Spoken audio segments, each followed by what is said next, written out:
Baik, tuan-tuan yang dimuliakan, sekarang kita nak masuk pengajian untuk hari ini. Masih lagi dalam cerita tanda-tanda ulama akhirat. Jadi bila kita belajar kitab Ihya, kita datang ke majlis-majlis seperti ini, kita pun fahamlah. Kitab kita boleh beli, tapi kefahaman tentang kitab tu kita tak boleh beli. Ini kita pun sedia maklum. Bila kita sakit, ubat kita boleh beli, tapi kesembuhan daripada penyakit tu kita tak boleh beli. Kita cuma boleh usaha saja. Kita tak ada ilmu, nak minta kerja tak ada sijil. Sijil ijazah kita boleh beli, tapi kepandaian pengetahuan tak boleh beli. Nak kena cari juga.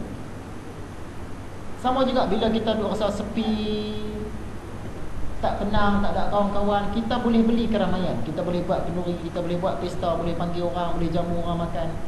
Tapi kita tak boleh beli ketenangan. Kita tak tenang, kita kata panggil orang lah. Tiap-tiap hari belanja kawan-kawan makan, tapi ketenangan tu tak boleh dapat. Keramaian boleh beli, ketenangan tak boleh beli.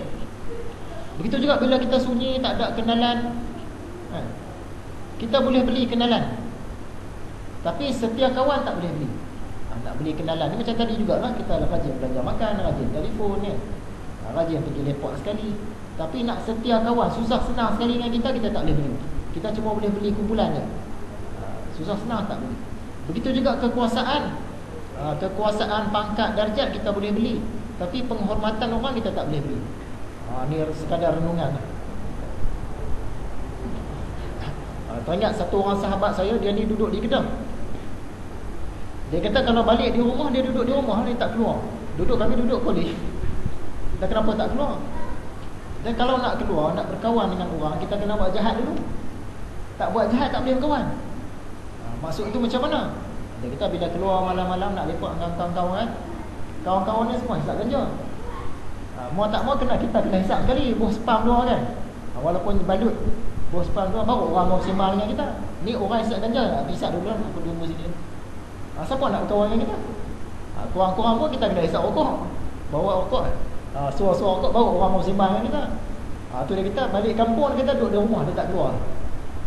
Sebab tak boleh. Kalau nak berkawan kena buat jahat dulu, kata dia, baru orang mau berkawan dengan kita.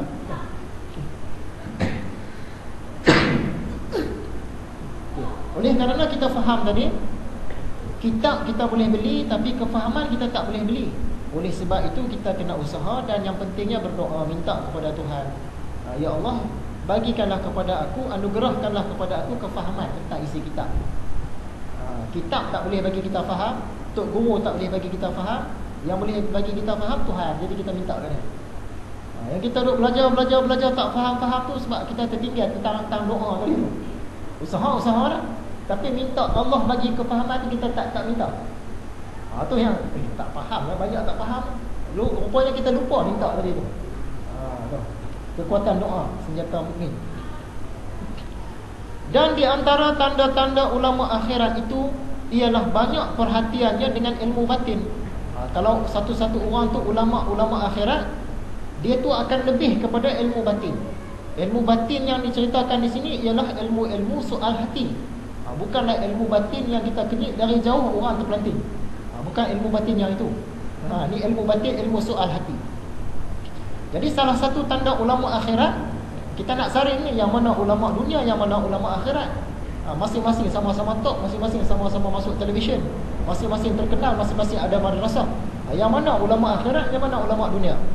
Sebelum ni kita belajar dah tanda-tanda dia, kita boleh saling sendiri nanti. Jadi salah satu tanda dia tumpu kepada ilmu batin. Kalau ulama dunia ni, dia tumpu lebih kepada fiqh, kepada tauhid. Bab tasawuf, bab soal hati ni dia hampir-hampir tak cerita. Tak pernah kita dengar pun. Dia tumpu pada yang hukum hakam tadi. Dengan muraqabah hati. Apa maksud muraqabah? Muraqabah hati ni maksudnya kita jaga hati, kita pantau hati kita, kita awas hati kita, supaya hati kita ni bersesuaian dengan kehendak Allah. Yang tu muraqabah maksud dia. Jadi ulama akhirat ni dia banyak menjaga hati. Dia tumpu pada soal-soal hati, dan dia banyak mengawas hati dia dengan mengenal jalan akhirat. Jalan akhirat ni ada dua. Kita belajar hari itu jalan akhirat ni, yang pertama ialah ilmu mukasyafah, Yang kedua ialah ilmu muamalah. Kalau satu-satu orang ulama tu dia tak sentuh pun mukasyafah muamalah, maksud dia dah kurang perhatian kepada jalan akhirat. Cara menempuh jalan akhirat mengharapkan benar-benar untuk menyingkapkan yang demikian itu dengan mujahadah dan muraqabah. Ini tanda ulama akhirat. Apa maksud mujahadah? Kita sebut jihad, ya. Syuhada, jihad. Mujahadah ni bersungguh-sungguh, sangat bersungguh-sungguh, usaha yang sangat bersungguh-sungguh. Dia bukan sekadar buat saja. Macam dakwah pun dia ada perbezaan. Ada orang dia suka berdakwah, tapi dakwah dia biasa. Ada orang dia ke peringkat mujahadah, yang itulah hidup mati dia, dia mujahadah. Dia ada perbezaan. Tu kadang-kadang orang-orang muda kita nak kahwin sama-sama aliran agama. Yang lelaki pun tanya yang perempuan, ni saya nak ambil kamu jadi isteri, boleh tak? Masa ada peluang tak? Dia kata boleh, saya pun boleh terima lah, masuk cara yang betul. Tapi saya ni minat berdakwah, saya pun suka berdakwah juga. Masalah dia, saya ni ke peringkat mujahadah dalam dakwah. Yang perempuan tu faham lah, mujahadah ni maksud dia hidup mati dia tu dia lebih pada dakwah. Saya rasa tak boleh lah, saya berdakwah tapi tak sampai ke peringkat mujahadah. Tak hidup lah macam tu, kita tanya siap-siap. Nanti kahwin nanti dia tak sesuai. Saya tak kena banyak keluar, nak kena banyak jumpa orang, banyak tarbiyah. Nanti kita tak ngam nanti. Kamu setakat dakwah saja, saya peringkat mujahadah. Kita tak apa, saya faham. Saya faham tak apa, tapi saya cari orang lain, kamu pun cari orang lain. Senang. Dia bincang siap-siap dah. Dia ada beza dia mujahadah dakwah dengan sekadar dakwah biasa. Mujahadah ni dia sungguh-sungguh bermati-matian dengan kerja agama dia tu. Ada perbezaan. Contoh yang kita ambil, budak-budak sekolah nak ambil periksa. Dua-dua orang pun belajar juga. Yang A pun belajar, yang B pun belajar.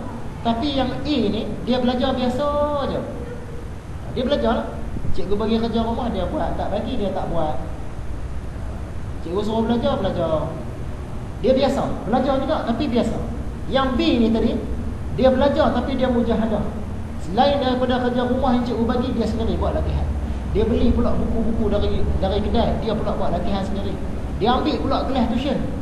Ada waktu lapang malam dia chatting pula dengan cikgu, dia tanya apa masalah walaupun cikgu dia tak suruh. Tu beza antara pelajar yang biasa dengan pelajar yang mujahadah. Dia ada beza. Dakwah pun macam tu juga. Ada orang berdakwah tapi dakwah biasa je. Ada orang ni dia mujahadah. Mujahadah ni tadi maksud dia bersungguh-sungguh.